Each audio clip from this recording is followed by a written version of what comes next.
Hello everyone. Today we're doing lesson 2 on the full armor of God. It's called More About God's Law. Starting with John 1:17 says, "For the law was given through Moses.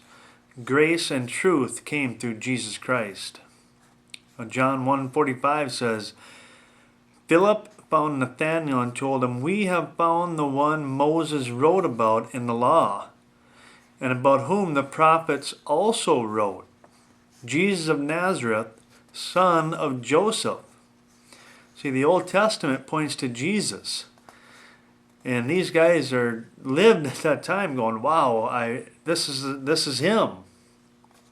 Romans 2:14-16, "For when Gentiles who do not have the law by nature do things in the law, these, although not having the law, are a law to themselves, who show the work of the law written in their hearts, their conscience also bearing witness, and between themselves their thoughts accusing or else excusing them, in the day when God will judge the secrets of men by Jesus Christ, according to my gospel."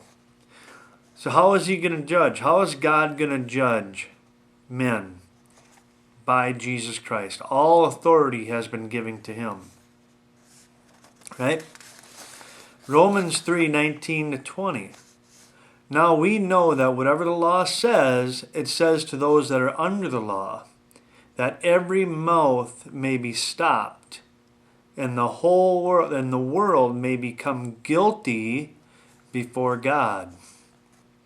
Therefore, by the deeds of the law, no flesh will be justified in his sight." No deeds of the law. No flesh. Therefore, the deeds of the law, no flesh will be justified in his sight. There's nothing you can do in the flesh to be justified before God. Okay? "For by the law is the knowledge of sin." Okay, Galatians 2:20-21. This is Paul talking. Now he's talking about, it's him, and he's sold out to Jesus. He has surrendered his life to Christ. What does he say in Galatians 2? "I have been crucified with Christ." So the old man, the old sinful man, is dead and gone and crucified with Christ. It is no longer I who live, not that old man, the old sinful one. It's no longer him, right? It's no longer I who live, but Christ lives in me. And the life which I now live in the flesh, I live by faith in the Son of God, who loved me and gave himself for me. I do not set aside the grace of God, for if righteousness comes through the law, then Christ died in vain. Now, to say Christ died in vain is the same as saying that if you could achieve righteousness, a righteousness acceptable to God, any other way, if there's any other means by you to achieve a righteousness God requires for you to get to heaven, that means Jesus Christ died without a purpose. He died for no reason. He died for nothing. That's what you are saying.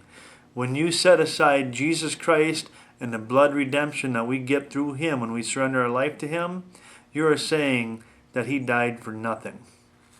Okay, Isaiah 64:6. "But we are all like an unclean thing, and all our righteousnesses are like filthy rags. We all fade as a leaf, and our iniquities, like the wind, have taken us away." Okay, to say that you are good enough to get to heaven on your own merit is the equivalent of saying that this here you're offering to God, here is a used menstrual rag. This should be good. This should cover me. And